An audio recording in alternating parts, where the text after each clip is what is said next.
I'm watching the Browns preseason game. You know what stands out to me? The Cleveland Browns are a professionally run organization now. You could never say that before, ever. Maybe in the 80s with Marty Schottenheimer, yes. But not since they came back, not under Jimmy Haslam, not under Arthur Lerner, Alfred Lerner. Now they are a professional run organization that other organizations can actually look at and model what they do after the Cleveland Browns. I mean, it really is a professional run organization now. This isn't the old Browns. This is like watching a New England Patriot team when they were in their dime. It really is. It truly is something. The only weakness they have, honestly, and I know people are going to hate me for it, but it's Kevin Stefanski's play calling. I watched the Browns-Chiefs game earlier, and we got the ball back with 8 minutes left. His play calling was so goddamn bad. He lost that game for us with his play calling, and I'm a little bit disenchanted to find out that he's playing. He's going to be play calling again this year. I thought he was going to give it up, give it to somebody else, but he's going to be calling plays again this year. It's not that he's not a good play caller. The fact is, when he gets a big lead, he's horrible at play calling.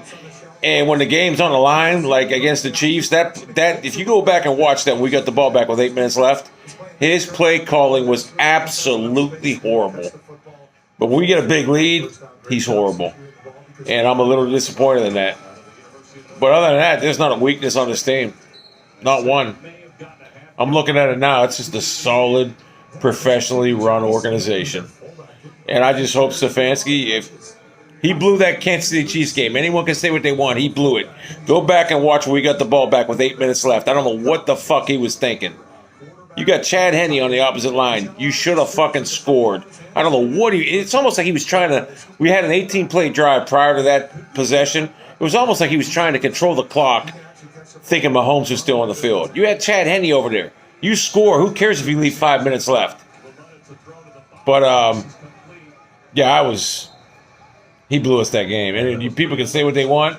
He cost us that game. And if he was a coach the week prior against Pittsburgh, he would have blew that lead. He would have blew that fucking lead. I like Stefanski. I like everything he's done, but his play calling, I'm not happy with. In that Jets game, don't even get me started on that. Kareem Hunt touched the ball 6 times against the Chiefs. And when he had the ball in his hands, he was fucking lethal. 6 times, that's all he touched it. Nick Chubb didn't have a great game that game. He dropped 2 fucking easy passes. But, yeah, this is a professionally run organization. Like I said, I'll give Stefanski a break. But, man, in that situation, you got to beat the Chiefs. That was a big moment. Because we beat the Chiefs, we're beating the Bills. We're on the way to the Super Bowl. Would we beat the Tampa Bay? I don't know. But I'll say this. Not with that. Honestly, not with our defense. Our defense was terrible last year. Joe Woods holding KC to 22 points. That was a thing of beauty. With the horses he had nobody on defense to help him. Joe Woods should have got Coach of the Year last year for what he did with that defense. So, but this is a professionally run organization. I'm very happy. And anything less than a Super Bowl win is not acceptable.